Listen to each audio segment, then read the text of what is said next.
Today's guest under the interview spotlight is a genuine sporting legend, Mr. Jonny Wilkinson.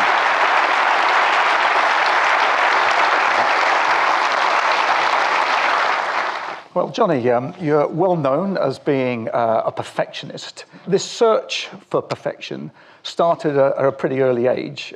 I remember writing down my goals. I remember I used to draw pictures. Everything was about rugby. And I wrote down playing for England. I wrote down being the kicker. I wrote down being a captain. I wrote down winning the World Cup. I was young, just full of absolute passion and excitement. I used to get desperately nervous. So at the same time as well, there was all this passion. There was the beginning of another journey, which was the obsessive side of my life from a very young age, where if I didn't get things right, I had a sense of doom about the outcome. If we lost a rugby game, I let my mum and dad down, or I let my team down, or if I was the one that did this, and that was life or death. If I had those two parts of me working, what I thought at the time were kind of in collaboration.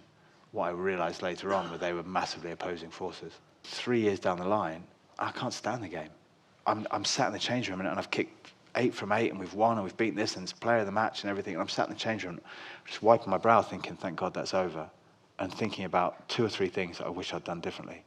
Now, at the age of 24, you'd won the Rugby World Cup and you were the IRB Player of the Year. So you'd achieved everything you set out to. But in the book, you described yourself that you've never felt more empty. As the human being I was then, I was just never supposed to arrive. As you can imagine, not only that those goals worked out, but the way it worked out, you've just seen it. It was like a fairy tale. It's ridiculous. It goes to the final seconds of extra time, and I'd wake up in the morning, and there's just nothing there.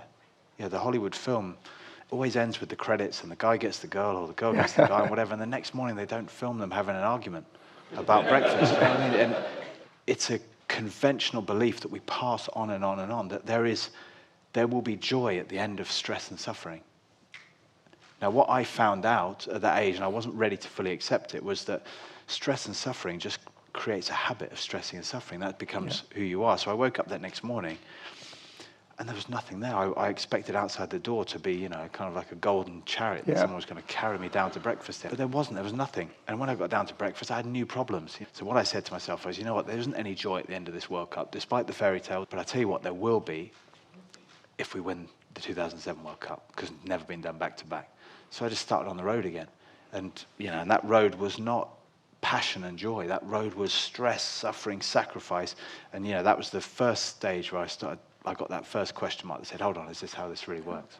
Everybody here will have to, from time to time, perform in pressurized situations. What advice or guidance would you give to people to help them manage their anxiety or deal with the nerves? What I would say for me is that managing coping is not what life's about. I tried to find answers for everything, and every answer I found was just a new limit. What I ended up doing was completely dismantling the question itself. So how to deal with pressure? Destroy the question. Just see there's no such thing as pressure.